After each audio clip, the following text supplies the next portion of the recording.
Hello friends, ఇవాల్టి మన video వచ్చేసి ఎంతో సింపుల్గా సూపర్ టేస్టీతో ఆనియన్ రైస్ని చూపించబోతున్నాను. ఇంట్లో కూరగాయలు లేని టైంలో లేదా లంచ్ క్విక్గా ప్రిపేర్ చేయాలి అన్న ఈ విధంగా ఆనియన్ పులావ్ని ఒకసారి ట్రై చేసి చూడండి. చాలా సింపుల్గా ఎంతో టేస్టీగా స్పైసీగా చాలా బాగుంటుంది. అంతేకాదు మార్నింగ్ టైంలో లంచ్ బాక్స్ని క్విక్గా ప్రిపేర్ చేసుకోవచ్చు. ఈ టేస్టీ ఆనియన్ రైస్ని మీరు కూడా ఒకసారి ట్రై చేసి మీకు ఎలా వచ్చిందో మీ ఫీడ్బ్యాక్ని కింద కామెంట్స్లో మెన్షన్ చేయండి. ఆల్ టైమ్ ఫేవరెట్ అందరికీ నచ్చే ఈ ఆనియన్ పులావ్ని ఎలా ప్రిపేర్ చేసుకోవాలో ప్రాసెస్లోకి వెళ్ళిపోదామా? ఈ వీడియో మీకు తప్పకుండా నచ్చుతుంది. ఎక్కడ స్కిప్ చేయకుండా చూడండి. ఇంకా వీడియోని ఇంకెక్కడ లేట్ చేయకుండా స్టార్ట్ చేసేద్దామా? Let's start.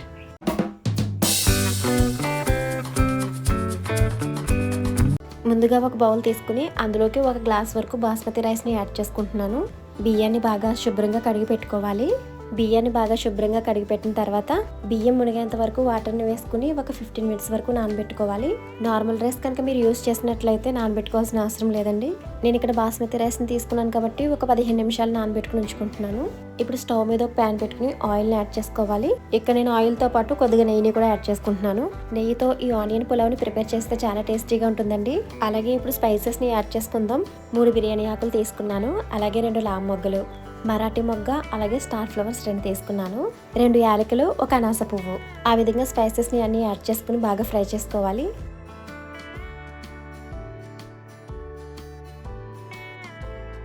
స్పైసెస్ని బాగా ఫ్రై చేసుకున్నాం కదా.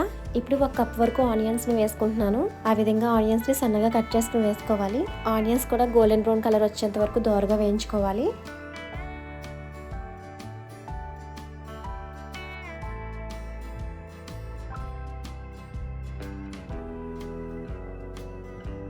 ఇప్పుడు ఇందులోకి సన్నగా కట్ చేసి పెట్టుకున్న పచ్చిమిర్చిని 2 యాడ్ చేసుకుంటున్నాను. పచ్చిమిర్చిని కూడా ఒకసారి వేయించుకుందాం. ఆనియన్స్ బాగా ఫ్రై అయ్యాయి కదా. ఇప్పుడు అల్లం వెల్లుల్లి పేస్ట్ని యాడ్ చేసుకుంటున్నాను. ఫ్రెష్గా దంచి పెట్టుకున్న అల్లం వెల్లుల్లి పేస్ట్ వేసుకోవాలి. అల్లం వెల్లుల్లి పేస్ట్ని అప్పటికప్పుడు దంచుకుని వేసుకోవడం వల్ల చాలా టేస్టీగా ఉంటుంది. అలా ఫ్రై చేసేటప్పుడే మనకి మంచి స్మెల్ వస్తుంది. ఇప్పుడు ఇందులోకి షాజీరాని కొద్దిగా యాడ్ చేసుకుంటున్నాను. షాజీరాను కూడా స్పైసెస్తో పాటు ముందే యాడ్ చేసుకోవాలి. సో నేను మర్చిపోయాను. షాజీరాను మీరు స్పైసెస్తోనే ముందుగానే యాడ్ చేసుకుని వేయించుకోండి. ఆ విధంగా షాజీరాను కూడా వేయించుకోవాలి. మొత్తం అంతా కూడా బాగా వేయించుకున్న తర్వాత ఇప్పుడు అందులోకి సరిపడా సాల్ట్ని యాడ్ చేసుకుంటున్నాను. అలాగే 4 టేబుల్ స్పూన్స్ వరకు కారాన్ని యాడ్ చేసుకున్నాను. మీ స్పైసీనెస్ని బట్టి మీరు యాడ్ చేసుకోండి ఎంత కావాలో. కారాన్ని కొంతమంది ఎక్కువగా తింటారు, అలాగే కొంతమంది తక్కువగా కూడా తింటారు. సో ఆ విధంగా సరిపడగా చూసుకుని వేసుకోండి. ఆ విధంగా సాల్ట్ కారాన్ని యాడ్ చేసుకున్న తర్వాత మొత్తం అంతా కూడా కలిసేలా కలుపుకోవాలి. ఇప్పుడు అందులోకి కొద్దిగా కరివేపాకును వేసుకుంటున్నాను. కరివేపాకును కూడా వేయించుకోవాలి. అలాగే ఇప్పుడు ఇందులోకి గరం మసాలా పొడిని వేసుకుంటున్నాను. మీరు ఇంట్లోనే ఫ్రెష్గా మసాలాను ప్రిపేర్ చేసి కూడా వేసుకోవచ్చు. మసాలా వేసిన తర్వాత ఒకసారి ఆనియన్స్కి పట్టేలా బాగా కలిపేసుకోవాలి. ఇప్పుడు ఇందులోకి 1/2 కప్ వరకు కమ్మటి పెరుగుని యాడ్ చేసుకోవాలి. పెరుగును వేసుకున్న తర్వాత మంటను లో ఫ్లేమ్లో పెట్టి బాగా కలుపుకోవాలి.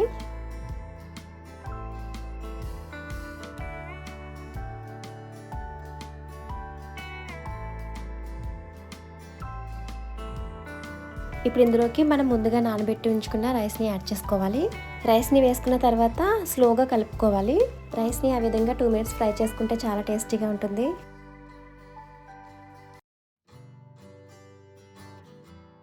మనం ఏ గ్లాస్తో అయితే రైస్ని తీసుకున్నామో అదే గ్లాస్తో 1.5 వరకు వాటర్ని యాడ్ చేసుకోవాలి. అదే నార్మల్ రైస్ అయితే కనుక 1.5 గ్లాస్ వరకు వాటర్ని యాడ్ చేసుకోవాలి. ఆ విధంగా రైస్కి వాటర్ని మెజర్మెంట్ చేసుకుని తీసుకుంటే కనుక ఆనియన్ రైస్ పర్ఫెక్ట్గా కుదురుతుంది. వాటర్ కరెక్ట్గా సరిపోయి రైస్ కూడా పొడిపొడిలాడుతూ చాలా బాగుంటుంది. అలా వాటర్ వేసిన తర్వాత గట్టితో ఇంకా కలపకుండా వదిలేసేయాలి మూత పెట్టేసి. మనకి రైస్లో ఉండే వాటర్ మొత్తం ఎగిరిపోవాలి. అప్పటి వరకు గట్టి పెట్టి కలపకూడదు. రైస్ ఉడికే టైంలో గట్టి పెడితే కనుక రైస్ విచ్చిలిపోతుంది. సో అందువల్ల గట్టి పెట్టి కలుపుకూడదు వాటర్ మొత్తం ఎగిరే వరకు. చూసారు కదా, ఇంకా మన ఆనియన్ పులావ్ రెడీ అయిపోయిందండి. చాలా సింపుల్గా అయిపోయింది కదా, చాలా టేస్టీగా ఉంటుంది. మనకి రైస్ కూడా చూసారు కదా పొడిపొడిలాడుతూ చాలా బాగా వచ్చింది. రైస్ని 50 మినిట్స్ వరకు నానబెట్టుకుని ఉంచుకున్నాం కదా. అలాగే వాటర్ని యాడ్ చేసేటప్పుడు మెజర్మెంట్ కరెక్ట్గా చూసుకుని వేసుకోవడం వల్ల రైస్ అనేది అలా పొడిపొడిలాడుతూ వస్తుంది. ఎంతో సింపుల్గా చాలా టేస్టీగా ఆనియన్ పులావ్ రెడీ అయిపోయింది. చూసారు కదా, మీరు కూడా ఒకసారి ఈ విధంగా ట్రై చేసి చూడండి, మీకు తప్పకుండా నచ్చుతుంది. కూరగాయలు లేనప్పుడు ఇలా సింపుల్గా ప్రిపేర్ చేసుకుని తింటే ఎంతో టేస్టీగా ఉంటుంది కదా. అలాగే మార్నింగ్ టైంలో పిల్లలకి ఈ విధంగా లంచ్ బాక్స్ని ప్రిపేర్ చేసి పెడితే చాలా ఇష్టంగా తింటారు. మరి మీకు మా వీడియో ఎలా అనిపించిందో, మీరు కూడా ఈ ఆనియన్ పులావ్ని ఒకసారి ట్రై చేసి మీకు ఎలా వచ్చిందో మీ ఫీడ్బ్యాక్ని కింద కామెంట్స్లో మెన్షన్ చేస్తారని కోరుకుంటున్నాను. ఇలాంటి మరెన్నో మంచి మంచి వీడియోస్ కోసం మీరు నన్ను సపోర్ట్ చేస్తారని కూడా కోరుకుంటున్నాను. మీకు మా వీడియో నచ్చితే కనుక లైక్ చేయండి, సబ్స్క్రైబ్ చేయండి. Thanks for watching.